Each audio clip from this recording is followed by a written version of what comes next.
Chers participants, après le transport individuel, il est temps de voir les économies d'énergie que l'on peut faire aussi sur les transports collectifs, même s'ils représentent qu'une faible part de la consommation d'énergie finale, dont l'évolution est représentée ici à gauche avec les différentes flèches jaunes. La flèche du bas indique l'augmentation de consommation d'électricité qui est prévue avec le scénario 2050 bas par rapport à 2011. Et la flèche du haut, la flèche incurvée, indique les carburants dont on a vu une grande partie avec les transports individuels. La demande de mobilité est toujours en croissance depuis la fin de la dernière guerre. Elle s'exprime, comme sur ce diagramme consacré au transport terrestre, en milliards de voyageurs kilomètres. La courbe grise montre l'augmentation constante du trafic routier individuel au fil de toutes ces années. La courbe jaune foncé, intermédiaire, montre l'accroissement de l'utilisation des transports publics par rail avec une relative forte croissance, surtout dans les 10 dernières années. Et la courbe jaune clair, ici, montre une certaine stabilisation des transports routiers publics par route, qui reste relativement stable au cours de ces dernières années. De gros efforts sont prévus, tant dans la promotion de la mobilité douce que de celle des transports ferroviaires, sans oublier les nouvelles formes d'organisation du travail, comme le télétravail, forme qui pourrait soulager les réseaux. Néanmoins, les voyageurs kilomètres devraient continuer à croître et la répartition entre transports collectifs et individuels, telle que prévue par l'Office fédéral du développement territorial, n'est pas prête à changer fondamentalement.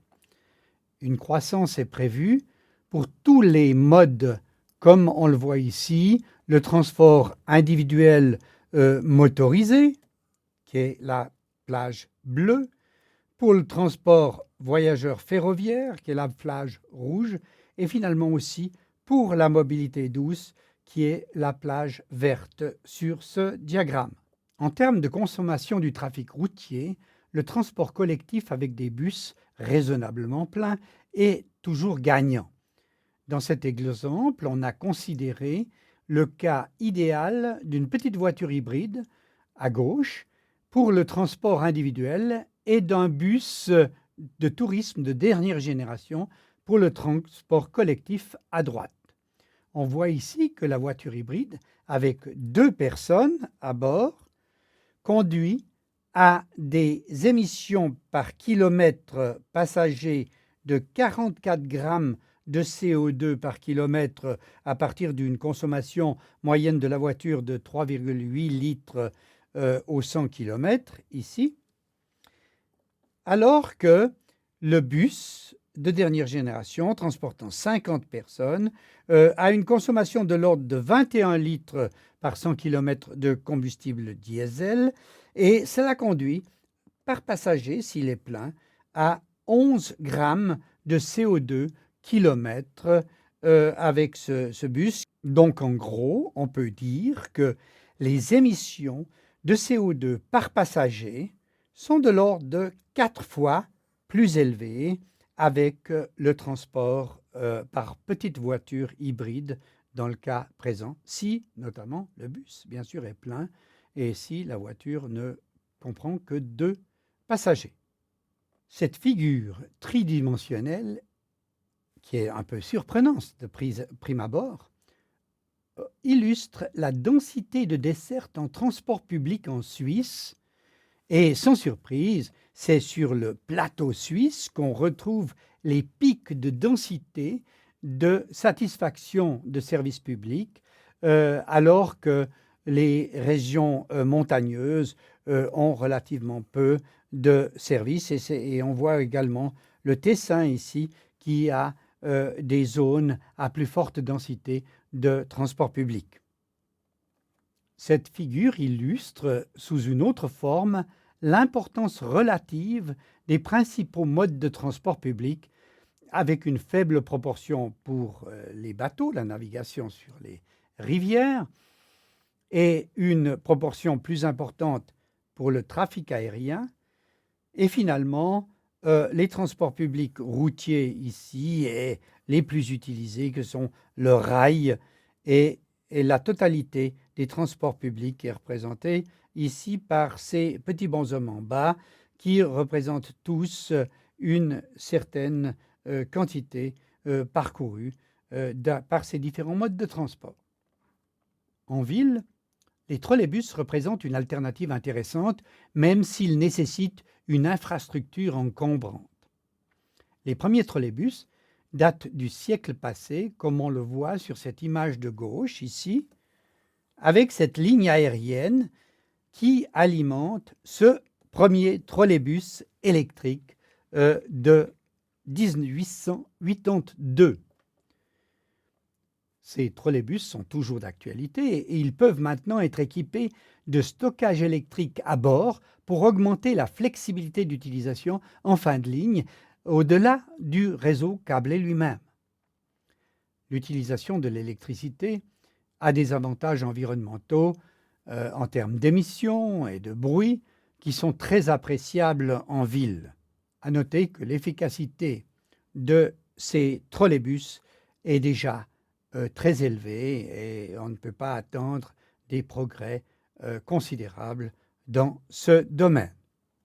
Pour les trains routiers, la tendance est à un accroissement des dimensions et du tonnage pour limiter à la fois les frais et les émissions. Une autre approche qui peut être complémentaire est de les transformer en véhicules à gaz naturel liquéfié au lieu du carburant diesel. Et ainsi, on peut bénéficier des réductions d'émissions de CO2 inhérentes au gaz naturel. Le passage au gaz naturel carburant, qu'il soit stocké à bord sous forme comprimée ou sous forme liquéfiée à moins 150 degrés, conduit cependant à une baisse de puissance à cylindrée égale du moteur et à des émissions de méthane imbrûlé non négligeables, mettant la pression sur la qualité du réglage des moteurs.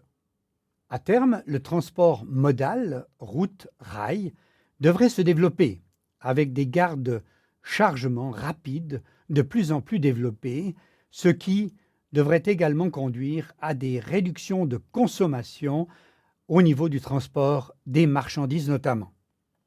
La consommation d'énergie est de loin pas le seul paramètre dans les transports, car la rapidité joue un rôle crucial, notamment en matière de concurrence entre les modes de transport. Pour les TGV du futur, on envisage une réduction de consommation de 35%. Au cours du dernier siècle, les progrès ont été manifestes, comme on le voit sur cette figure.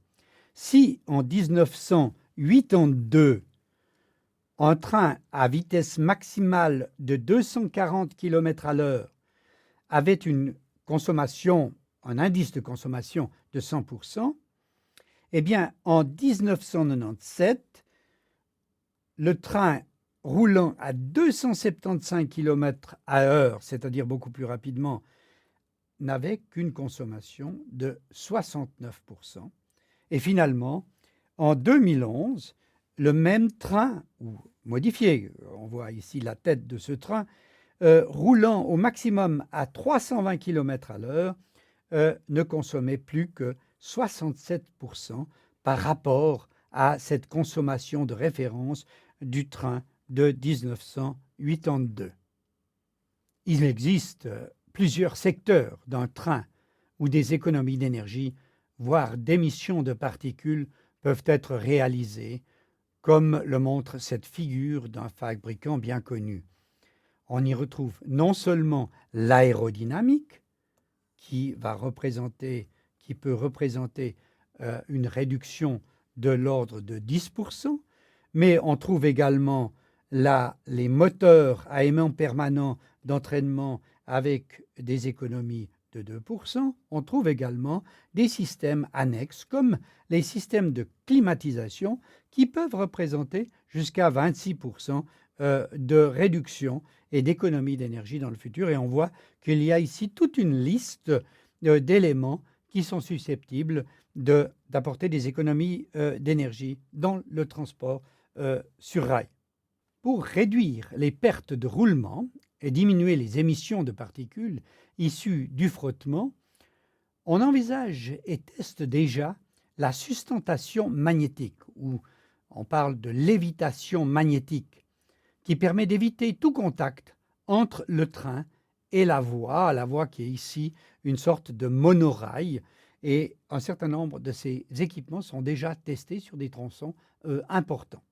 D'autres concepts complémentaires, et un bien connu en Suisse, consiste à faire circuler les trains du futur dans des tubes sous vide partiels, comme le concept de Swiss Métro, permettant d'aller plus vite encore et avec moins de pertes de frottement, et donc des économies d'énergie supplémentaires. Cependant, les infrastructures requises, les tracasseries sécuritaires et éventuellement les réticences psychologiques des usagers restent des obstacles importants à surmonter avec ce type de technologie.